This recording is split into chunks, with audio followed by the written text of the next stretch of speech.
CMA inter paper 11 indirect text में MCQ कर रहे हैं। टॉपिक का नाम है सप्लाई। ध्यान से सुनिएगा, इसका एमसीक्यू बहुत इंपॉर्टेंट है। और मेरा क्लास चाहिए तो मेरे चैनल को जाके ज्वाइन कर लीजिए, आपको सारा क्लासेस मिल जाएगा। ठीक है, डायरेक्टली क्लास में आने, ध्यान से सुनिएगा।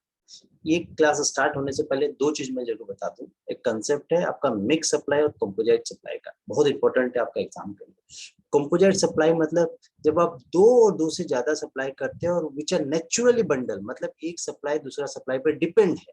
जैसे मोबाइल का फोन जब आपको मिलता है तो चार्जर फ्री में मिलता है, चार्जर का सप्लाई उसके साथ फ्री में मिलता है, डिपेंडेंट एक सप्लाई दूसरा के साथ। और कंपोजिट सप्लाई में जो प्रिंसिपल सप्लाई का जो रेट है उसको लिया जाता है। लेकिन मिक्स सप्लाई क्या होता है, जब दो और दो से ज्यादा सप्लाई करते हैं जो नेचुरली बंडल नहीं है, मतलब इंडिपेंडेंट है, दोनों सप्लाई एक दूसरा से लिंक नहीं रखता है, और इसमें जो हाईएस्ट रेट है उसके बेसिस पे टैक्स लगता है।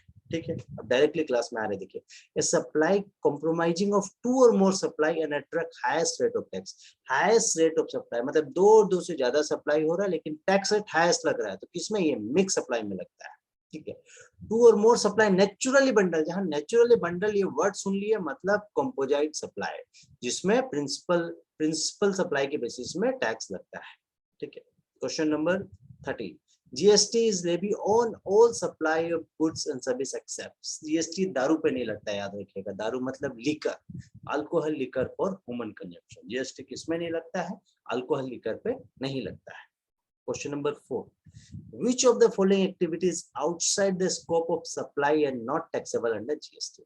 GST में बोलता है which of the following activities outside, माने scope of supply ही नहीं मानते हैं, याद रखिएगा। बोलता है, देखिए, service by an employer to the employee in course of और in relation to his employment. यदि एम्प्लॉयर और एम्प्लॉय को कुछ सर्विस दे रहा है तो ये सप्लाई में नहीं माना जाता है।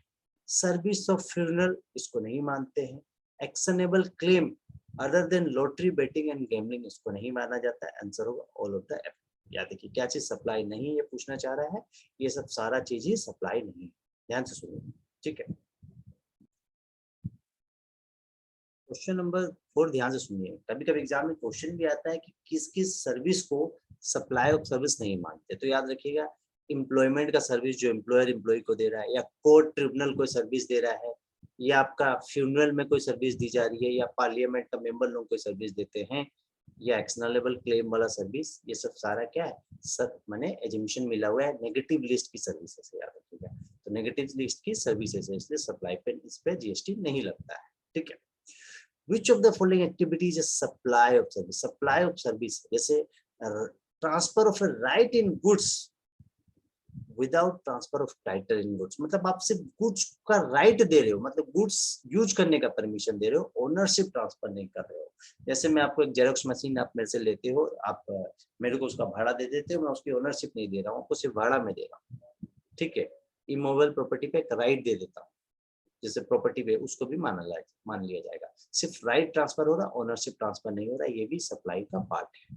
ठीक है, अब देखिए नेक्स्ट क्वेश्चन, ध्यान से सुनिएगा।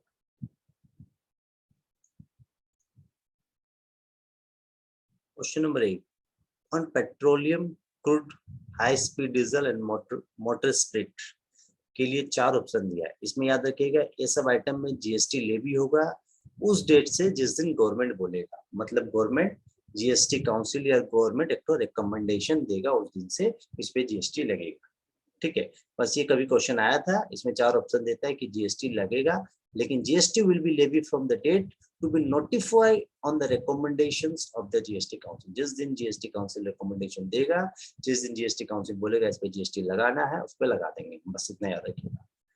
Which of the following is not a supply as per section 7? Section 7 के हिसाब से सप्लाई नहीं, क्या चीज नहीं है। देखिए क्वेश्चन नंबर आगे ऑप्शन बी पढ़ते हैं, import of service for consideration not in course of business, मतलब आप कोई चीज को इंपोर्ट कर रहे हो लेकिन बिजनेस से रिलेटेड नहीं है तो भी सप्लाई मान लिया जाएगा। सेक्शन 7 में दिया है शेड्यूल 1 में, इसको सप्लाई माना जाएगा, बिजनेस से रिलेटेड हो या नहीं। लेकिन मैनेजमेंट कंसल्टेंसी सर्विस, याद रखिए, बिजनेस से रिलेटेड नहीं होगा तो सप्लाई नहीं मानेंगे। Management consultancy service not in course of furtherance of business, business से रिलेटेड नहीं है तो उसको सप्लाई नहीं मानेंगे। सिर्फ इंपोर्ट ऑफ सर्विस ऐसा है जो बिजनेस से रिलेटेड नहीं रहेगा तो भी उसको सप्लाई मान लिया जाएगा।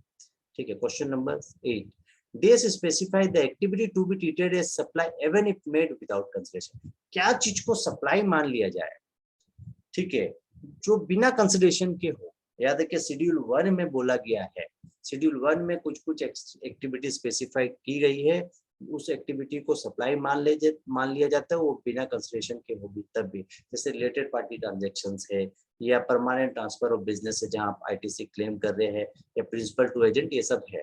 तो आप याद रखिएगा शेड्यूल 1 स्पेसिफाई करता है वह एक्टिविटी को सप्लाई मान लेंगे बिना कंसिडरेशन का होगा तब भी। Who pay tax on the reverse charge? Reverse charge में कौन पे करता है tax? The recipient of supply of goods. जो सर्विस ले रहा है, जो रिसिपिएंट है, वो टैक्स पे करता है अंडर रिवर्स चार्ज। याद रखिएगा।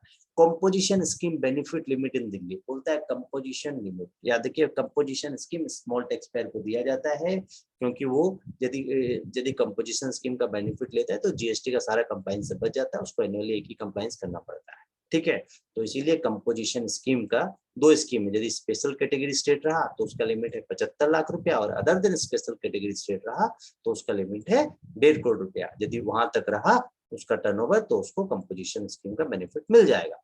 तो कंपोजिशन स्कीम लिमिट बोलता है दिल्ली के लिए, दिल्ली मतलब जनरल कैटेगरी स्टेट, वहां का लिमिट है 1.5 करोड़ रुपया। और कंपोजिशन स्कीम का बेनिफिट मणिपुर मतलब स्पेशल कैटेगरी स्टेट, वहां का लिमिट है 75 लाख रुपया। ठीक है, composition scheme benefit is not available. याद रखिए यदि आप इंटर स्टेट सप्लाई करते हो या ई कॉमर्स ऑपरेटर का काम करते हो तो आपको कंपोजिशन स्कीम का बेनिफिट नहीं मिलता है। Thank you.